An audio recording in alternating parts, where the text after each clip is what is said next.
Can I ask you to kind of tell us about your mother's case from your point of view? Yeah, of course. So I don't know too much. I know what's out there, and then I know what I've pieced together myself. So my mom, Shaida Ghaemi, she disappeared 18 years ago. So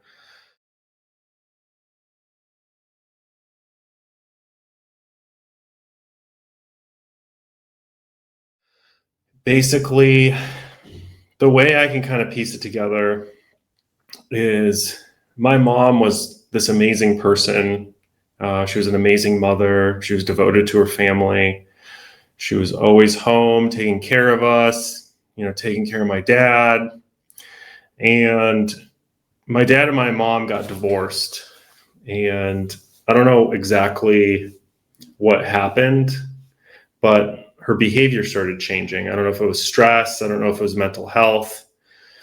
There was no drugs and alcohol in my home. I never really saw her drink besides a glass of wine here and there. So I don't know if it was drug and alcohol related or not, but something changed in her. I don't know if it was a nervous breakdown or something. And she started hanging out with some questionable characters and what I would call abusive men. And I still don't know to this day why she started hanging out with these men, but she kind of drifted apart from her family in a sense, and she went from staying in contact with us and checking in a lot to not checking in very often at all. And she ended up with this man, Jude Peters, who was her boyfriend at the time.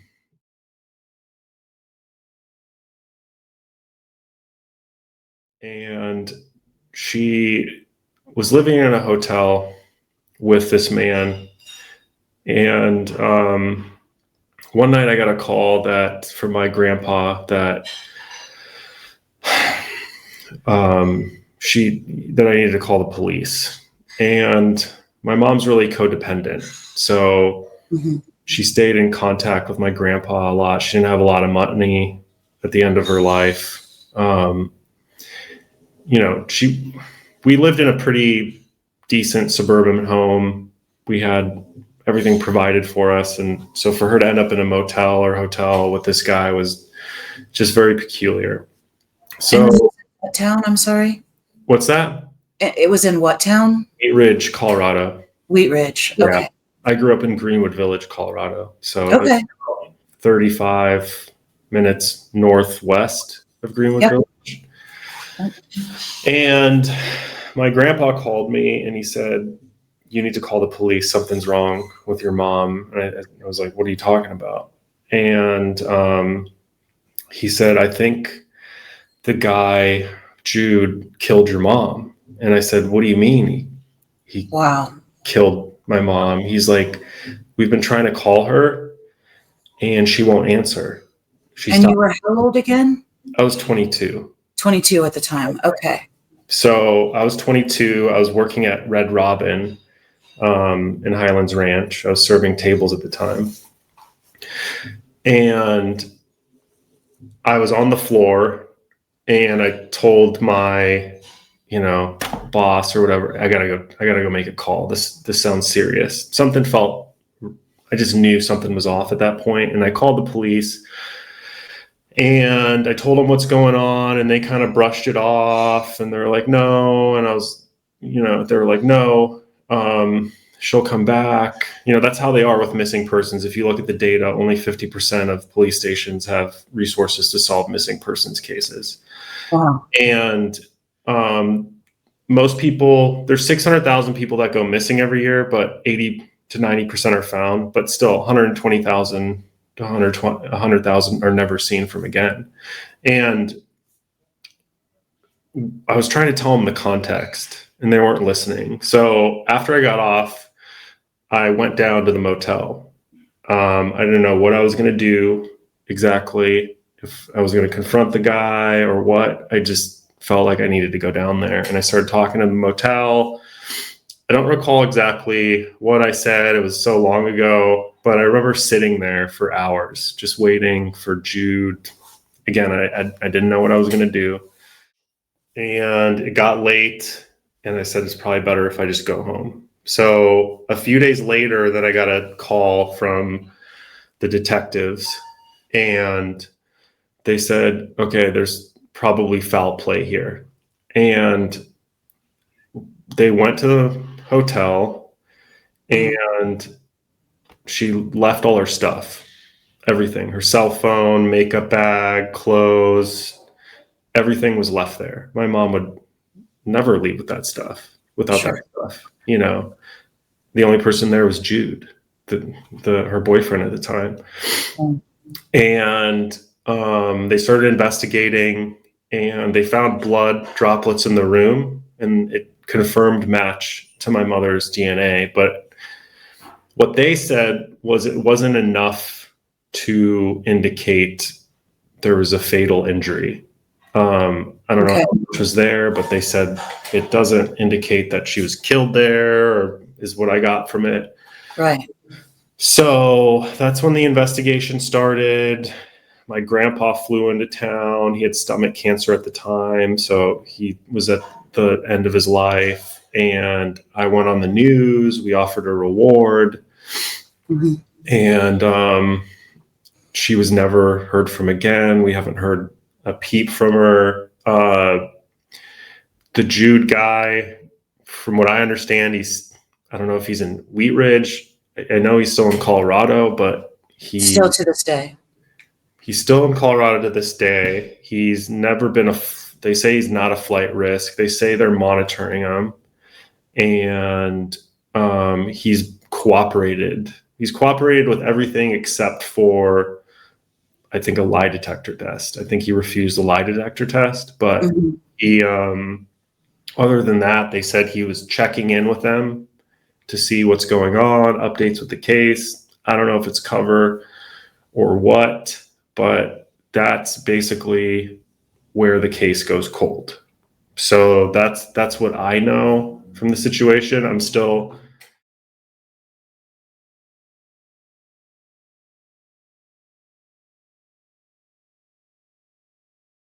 All right. So is it officially a cold case because it sounds like they're describing it as an active investigation?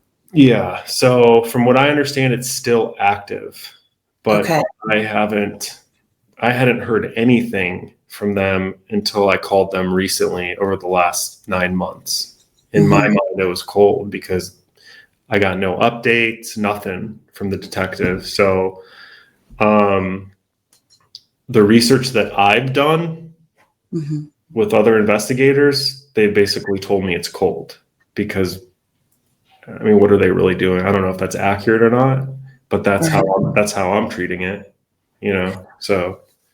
Right. And have you hired someone specifically to look into it, like a private investigator that's looking into your mother's case? No, I haven't yet, because the police, they're not cooperating or giving the files or anything. I don't really know what that's going to do at this time, and I don't want to dump resources in the wrong place, and at the time, my dad and, he was kind of like, let it play out. But no, we didn't hire a PI or anything like that. So, yeah. Okay. Well, that's heavy stuff. And I'm sorry that, that's part of your story, but I appreciate you sharing your story with me. Yeah. I mean, listen, the odds are low that I'm going to find my mom, but that doesn't mean I shouldn't try something else, because besides hiring a PI, which I've heard mixed results on, Mhm. I've tried up every other avenue, you know, and I've tried victim advocates. We've tried offering a reward, cooperated with the police. They took it to the FBI, and then that's where it kind of ends right now. And yeah, I'm left with a lot more questions um, than any sort of answers. So I don't know how it's going to play out now or anything like that. But I do know that, for a long time, I kind of like pushed it down and tucked it away. And I think that caused a lot of emotional damage. But talking about it now and being more open about it has actually helped give me the strength to kind of push forward and see if I can't shake some trees and try to solve it or change something. Right. Well, and the work that you're doing with, with this program that I'm about to explore, that's got to help. That's got to help, right? I mean, you have to feel good about what you're doing. It's an amazing story, and I can't wait to dive into the actual product. Yeah. I mean, listen, I could have hired a PI, but there's still the problem. There's still a massive bottleneck with investigations. Right. It's too slow moving. It's too passive. They're jammed up with, clicking through files. Files are scattered everywhere. It's really hard to extract information and insights. So CrimeOwl allows them to basically start further down in an investigation process. Hmm. And if it's cold, they don't have to spend months, weeks, or however long it takes to refamiliarize themselves with the files. They can just upload the Right. files in just a few clicks. They can see the connections very clearly and easily. They can ask the AI questions. They can see a clear timeline of events. They can see the key location. And it's not possible to do what CrimeOwl does on ChatGPT, because ChatGPT wasn't built for that. And Hmm. the content filters will block all the sensitive subject matter. And again, it'll go back to the same problem: is human error and leads are missed. I mean, listen, investigators, I don't think they're bad people. I think they're handcuffed by the system, Hmm. and they're overloaded, they're underpaid. There's the incentives are all wrong. It's all chain of command. So they're all looking at the files the same exact way, and they just don't have a solution out of that. They're overloaded mentally. I feel for the investigators, because they have to spend all day looking at the most heinous things, and they have Right. to do it across dozens and dozens of cases, and then they have to go home and try to forget about it. Right. That's not easy. So how do you eliminate some of that, which also in turn will eliminate a lot of the human error in Mhm. investigations? I think the answer is AI and CrimeOwl, whether it's me or another software. I, I hope it's me, because I think my mission is pure. But we've created it specifically not only to solve my mom's case, but also to solve many other cases, and then also solve cases in real time to minimize human error. I think at its core, if you break down what CrimeOwl does, is minimize human error. And I think we'll look back on this time 10 years from now, and the people who are leading investigations in 10 years will look back and say, I can't believe how much human error was in investigations, and that we used to do it this old way. That's messed up. Um, Right. and again, I don't think people are doing it maliciously, but how the system is set up is rife with human error. Right. Well, and I think that there's a lot of discretion involved. I mean, I think that there's a lot of, choice of which cases get worked on. And to me, it sounds like your mom's case, she was marginalized. She was unhoused. She was living in a hotel. That's kind of a transient sort of lifestyle. And even though, there didn't seem to be a criminal record or drugs or alcohol or what, some of those normal markers, it's not uncommon for someone who is living a transient sort of lifestyle, even if it's a newer sort of transient lifestyle. I think that those cases get marginalized because, how do you even know if they're missing? So you have all of this added time at the beginning to make sure it's even a case that's worth your time as an investigator. Yeah, I mean, that's part of the system problem, I think. Yeah. Listen, I think that's a really good point. I just want to say that first off. I think everybody in my neighborhood and friends and family were extremely shocked to see that my mother ended up in a hotel with this man. Right. One, two, I agree with you. I think people were like, "Oh, she's a transient. What's the point? It's, maybe it's her fault or something, whatever." But that's not the woman she was. People get caught up.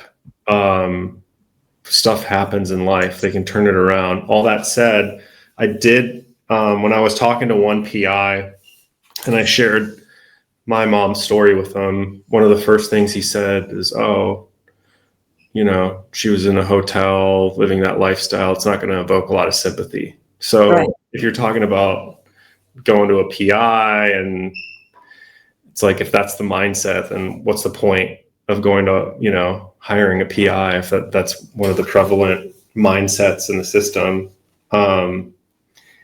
Which, I mean, listen, I kind of get it, but again, it goes back to the process. It's like, if they weren't overloaded and if they didn't have to spend so much time wrestling with files, maybe they wouldn't think that way, because it's a Right. resource problem. They're like, "Oh, I don't have time. This one's not worth it because she's transient."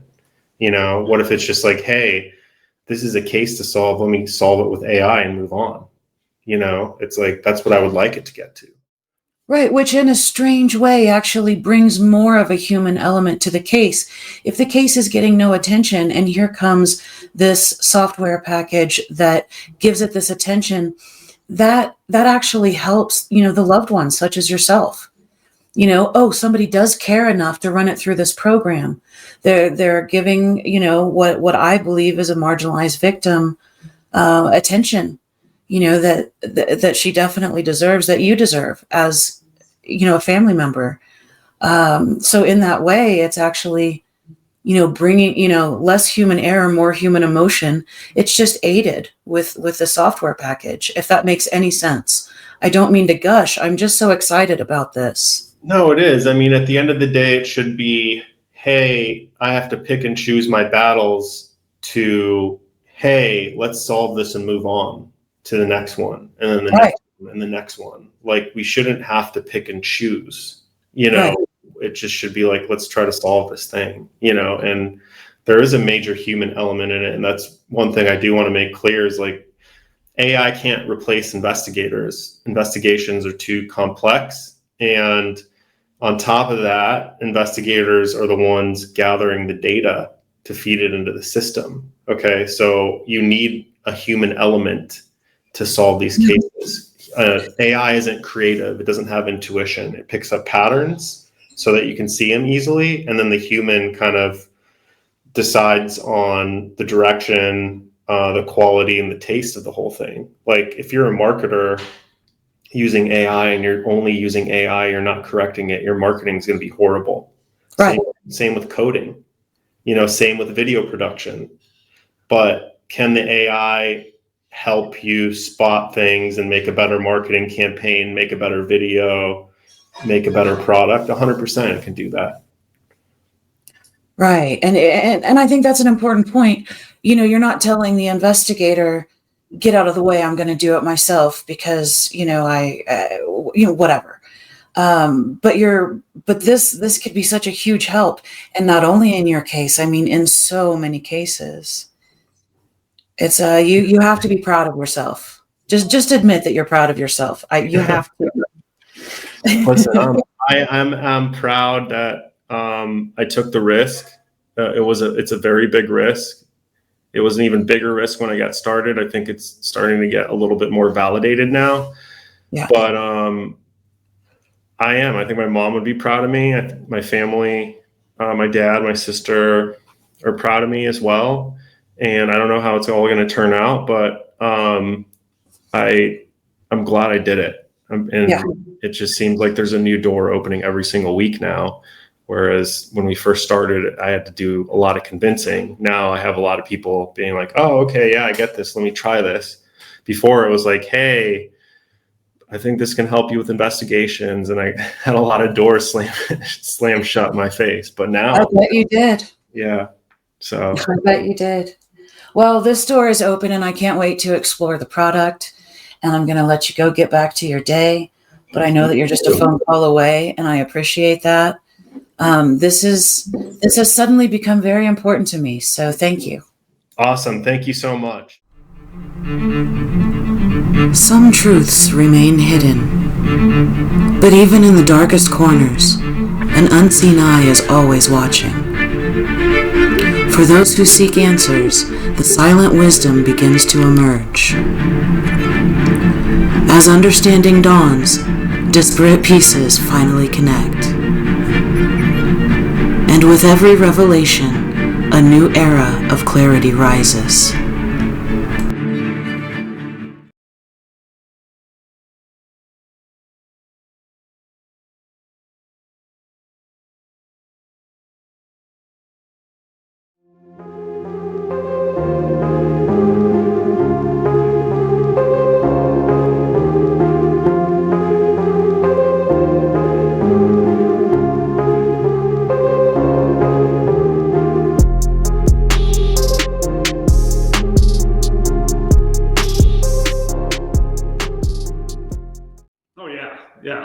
It's a huge time saver, and it's this one case I'm actually actively working now is a suspicious death case that was ruled a suicide, and I put all the information into the program, and then I basically said, hey, what kind of questions do you think we should ask our main suspect? Because there was only two people present when this kid was shot in the head, and one of them's dead, and it was, of course I had already thought about this, like, okay, here's some of the questions I think I'll ask, but it even expanded even much further than I had thought, as far as the kind of questions that I'd want to ask this person.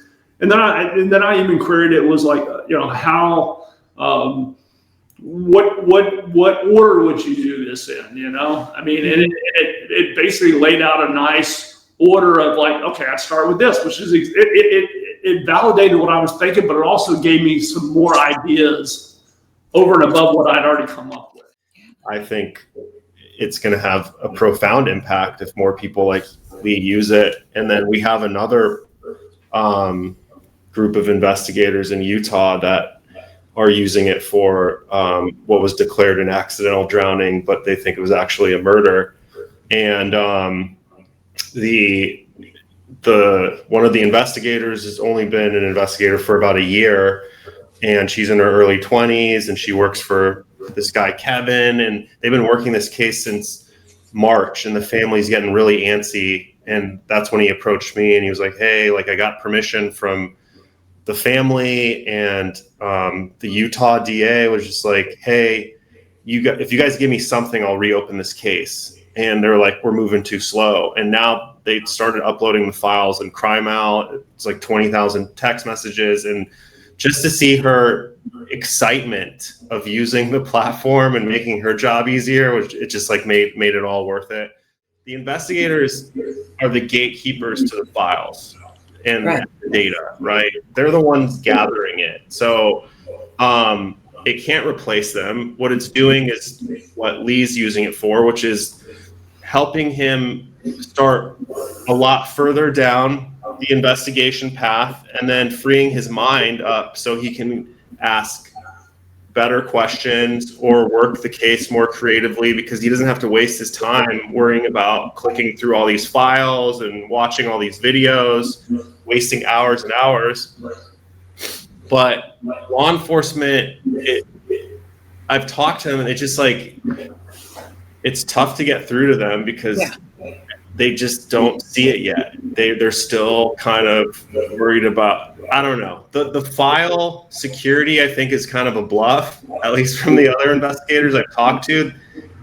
They said they could just ask the right person or the families and you can upload it. I just don't think they're ready for it or something. I don't know what it is. I don't know the answer to that, but I try to communicate the value and how it can help them. I've talked to the Wheat Ridge police that's handling my mom's case. They were hesitantly open to it, but they said they don't think AI is there yet. And I said, yeah, it is actually. And then they also said, what do they say? They said they're worried about the files. Like I said, they're like, oh, we don't want to lose control of the files. But again, it's like, my whole thing is like, okay, the whole purpose of the case is to solve the case. Okay. So you're worried about the files, but it's been 18 years. Like that's the least of your worries at this point. You know, it's like, I get it. Like they would see me as an emotional family member and they don't want to I totally get that, but you gotta think outside the box sometimes. I'm not going to want, if I get the files from Wheat Ridge, I'm not going to be the one working the case. I'll tell you that. I don't want to look at those files. I'm going to hand it out to someone else. You know, it's like, it's not suggested. No, definitely not. So. Right. Well, and so many of these files are just sitting in a storage room somewhere and nobody's looking at them, you know? Right. Yeah. I mean, it just occurred to me there's another use case that I don't think we've even talked about that is not on any of the categories that we have as potential customers. What's that? The Innocence Project. Okay. You know, I mean, that's all of those cases are multi-year cases. They've usually been adjudicated. You know, and someone is basically saying, hey, I got, found guilty and I wasn't guilty, you know, and there's been enough people that have been exonerated, you know, but somebody's got to go through all of those cases, all of those, all of the paperwork. And, I mean, there's numerous documentaries out there about the Innocence Project and, what they do to get people off. And some people have been sitting in jail for 10 or 15 years, you know, and it just occurred to me that might be a use case for this as well. So that's actually a great, I'm glad you brought that up, because just kind of how I mentioned how new doors are open every week, someone ran a story on us in the National Enquirer, and then someone reached out from that article, and it was a mom whose son has been falsely imprisoned for 18 years and he's doing 65. And she says that there's all sorts of issues with how the investigations went. They've already dumped 100 or so thousand into the case. They're about to be retired. They don't have a lot of money, but now they have tubs of files. And they want to use CrimeOwl to try to reopen the case or get him out. And so I think that's an amazing use case. And again, it goes back to the resource problem, I was on the phone with her for a couple hours, just kind of learning about it. And it really just came down to, there's a lot of problems with the case, but no one has time to look through the case, it sounds insane to me because it's somebody's life, right?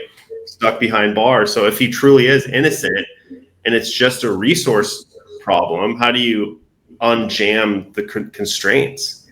you know? So 100%, Lee, I'm on board with you. And she has tubs of files, and I'm trying to help her digitize the files. So pointing her in the right direction. And as soon as she does, she's probably going to use the platform. And that would be incredible for me to free people who are still stuck in prison, because I'm claustrophobic, so I could not imagine being stuck. I would be so frustrated. So Absolutely.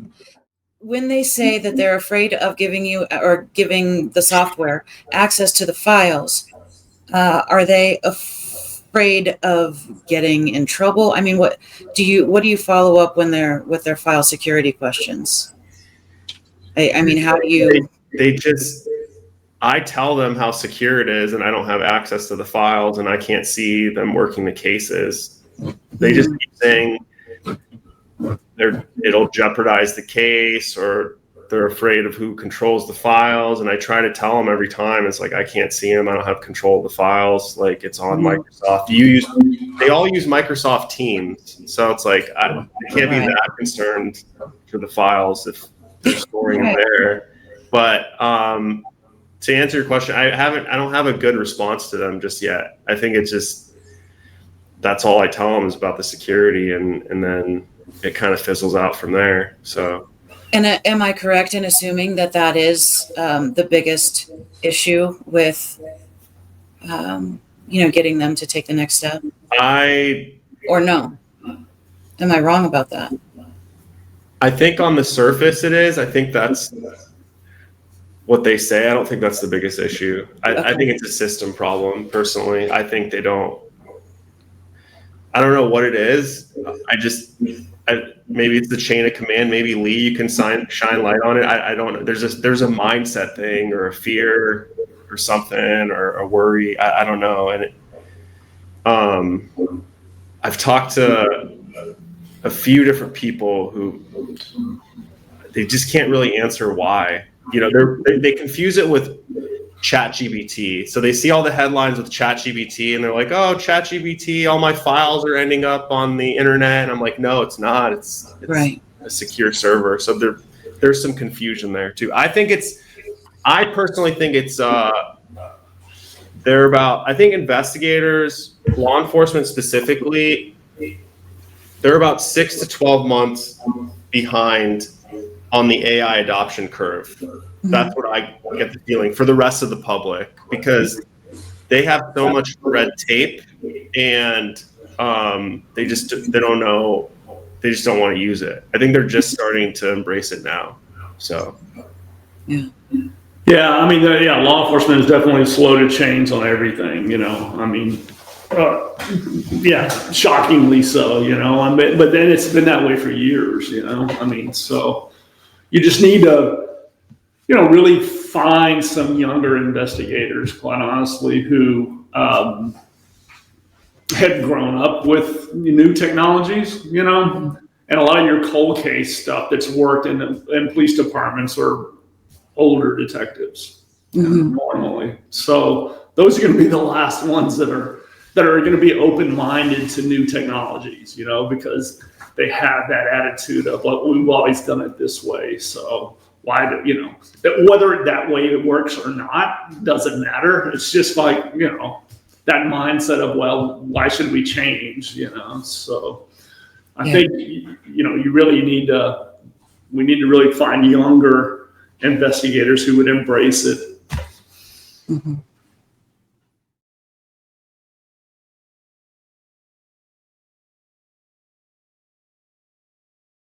We take security extremely seriously, and that'll only beef up as we get more users.